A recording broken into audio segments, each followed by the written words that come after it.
को कहा है कि बच्चों को सदा नशा रहे, रूहानी नशा रहे। और वो नशा कैसे रहेगा?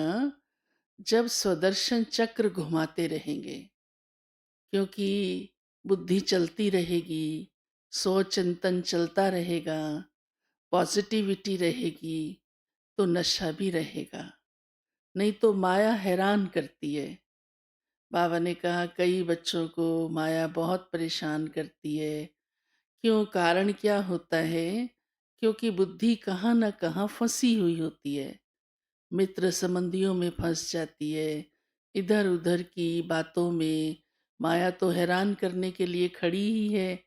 तो उसके लिए बाबा कहते हैं क्योंकि पढ़ाई पर ध्यान नहीं देते हैं, सर्विस नहीं करते हैं, इसलिए भी माया बहुत परेशान हैरान करती है।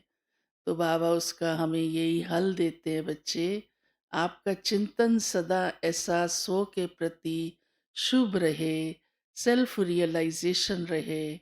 भले सारा दिन में कर्म करना है, शरीर निर्वाह अर्थ ड्यूटी बजानी है, लेकिन वो करते भी बाबा की याद बनी रहे।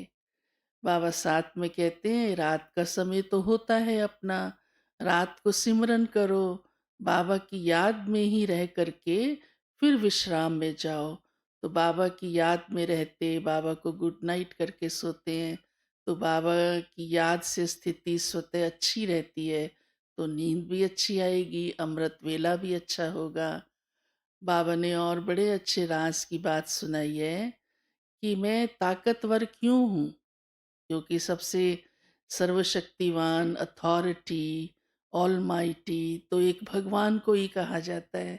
बाबा ने कहा क्योंकि मैं नॉलेजफुल हूँ, मेरे अंदर इस सारी सृष्टि के आदि मध्य अंत की नॉलेज है, और मैं बीज रूप हूँ। बीज रूप होने के कारण मैं ocean of knowledge, ocean of love, सभी बातों का सागर हूँ, इसलिए मैं ताकतवर हूँ। फिर बाबा ने मम्मा को याद किया कि मम्मा भी विशाल बुद्धि है, ताकत वाली है, समझाने में होशियार है। तो बाबा कन्याओं को कहते हैं कि कन्याएं भी ऐसे होशियार हों, क्योंकि कन्याओं का गायन है कि कन्याओं ने बाण लगाए, शास्त्रों में कहानी आती है। तो ये सारी इस समय की बातें हैं। तो बाबा कहते हैं सर्विस का शौक रखेंगे तो बुद्धि चलेगी, और बुद्धि चलेगी, बुद्धि अच्छी होगी, तो जो सुनाएंगे उसका प्रभाव पड़ेगा।